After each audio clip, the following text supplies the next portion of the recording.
నిన్న చంద్రబాబు నాయుడు గారు వైఎస్ఆర్ కాంగ్రెస్ పార్టీ పేదల పార్టీ కాదని ప్యాలెస్ల పార్టీ అంటూ ఒక సర్కాస్టిక్ కామెంట్ మా నాయకుడు జగన్మోహన్ రెడ్డి గారి మీదను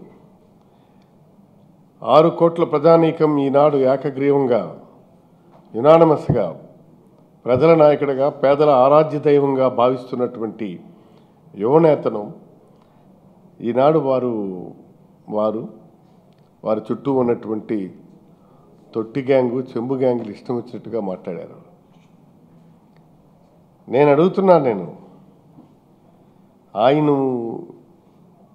ఇల్లు ఎక్కడ కట్టుకున్నారు? రైట్ రాయల్గా. పార్టీ ఆఫీస్ కట్టుకున్నారు రైట్ రాయల్గా. నేను అడుగుతున్నా, మీరు ఈనాడు ఇక్కడికి ఆంధ్రప్రదేశ్ రాజధాని అమరావతికి వచ్చి మీరు ఒక తెలంగాణ రాష్ట్రంలో 20,000 గజాలతో ఇల్లు ఎందుకు కట్టుకున్నారండి? మీరు ఇక్కడ కదా ముఖ్యమంత్రి. ఆయన ఆంధ్రప్రదేశ్లో వైఎస్ఆర్ కాంగ్రెస్ పార్టీ ఖచ్చితంగా రేపు అధికారంలోకి రాబోతుంది, అందుకోసం అని చెప్పి ఇక్కడ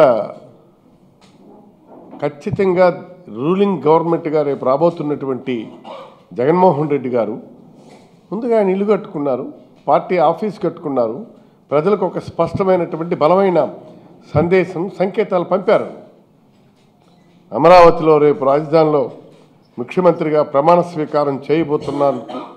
ఆయన ఈనాడు జెండా ఎత్తి అమరావతిలో జెండా ఎగురవేసి రేపు ముఖ్యమంత్రిగా కూడా ఉంటానన్న దానికి బలమైన సంకేతం ఇచ్చి ఇల్లు కట్టుకొని పార్టీ కార్యాలయం కట్టుకొని కొన్ని వేలాది మంది కార్యకర్తలు రాష్ట్రం నలుమూలల నుంచి ఈనాడు రేపటి నుంచి ఇది మా ఇల్లు, ఇది పార్టీ కార్యాలయమే కాదు మా ఇల్లు కూడా అని చెప్పి కార్యకర్తలు ప్రజలు వచ్చి తండోపతండాలుగా చూసాం మనం.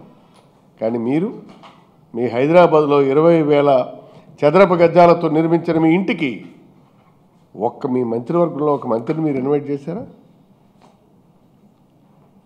పాత్రికేయులకు కనీసం మీరు చెప్పారా? మీరు ఎందుకు అంత దొంగగా మీరు విలాసవంతమైనటువంటి ఇల్లు కట్టుకున్నారు?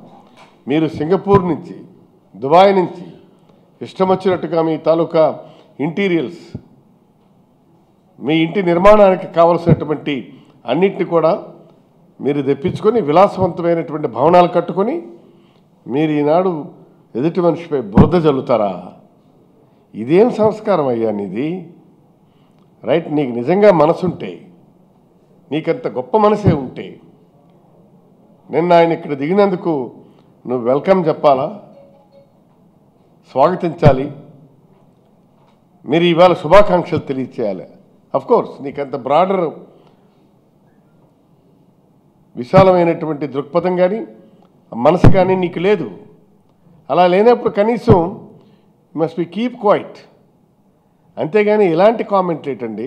నువ్వేమో పేదల మనిషివా? ఎలా బాబు నాకు తెలీదు.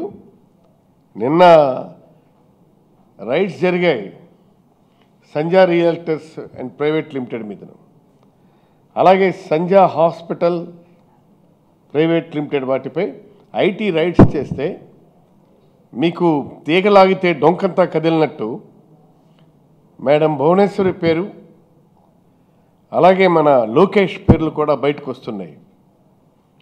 మీరెంతటి పేదవాళ్ళో ఈ జనానికి తెలుసు బాబు. 2 ఎకరాల ముఖ్యమంత్రివి, 2 ఎకరాల వ్యక్తివి, ఈరోజు చేతికందని ఎత్తుగా ఎదిగిపోయినటువంటి నువ్వు ఈ ఆంధ్ర రాష్ట్రంలో అత్యంత ధనవంతుడైనటువంటి దేశంలోనే అత్యంత ధనికుడు ముఖ్యమంత్రి అని ఈనాడు మ్యాగజైన్స్లోనే ఇచ్చారు, పత్రికల్లో వచ్చాయి, చూసాము, చదివాము. నువ్వు దాన్ని కనీసం ఖండించావా? ఆర్టికల్స్ వచ్చాయి, పుంకాలుగా వచ్చాయి, నీ స్థితిని తెలియచేశాయి. అలాంటి పరిస్థితుల్లో మీరు ఎలాంటిది మాట్లాడకుండా ఏ విధంగా చెప్తారు? మీరు ఎందుకు అక్కడి నుంచి ఇక్కడికి వచ్చేసినారు చెప్పండి. మీకు అప్పుడు ఈ ఓటుకు నోటు కేసులో ఇంకా మరికొద్ది రోజుల్లో మీరు అరెస్ట్ అవుతారన్నటువంటి సందర్భంగా ఒక పెద్ద మనిషి, ఈరోజు దేశంలో పెద్ద మనిషి, మీకు అనుసంధానపరిచి రాజీ పరిస్తే వాళ్ళు చెప్పారు ఒక్క క్షణం ఎక్కడ ఉండడానికి వీల్లేదు, ఉంటే మాత్రం అరెస్ట్ చేయిస్తానన్నాడు. అంటే రాత్రికి రాత్రి బిచాని సర్దుకొని పరుగులు తీసుకొని దొంగోడు మాదిరిగా అర్ధరాత్రి ఇప్పుడు హైదరాబాద్ నుంచి వచ్చి ఇక్కడ నువ్వు బెజవాడలో పడ్డావు.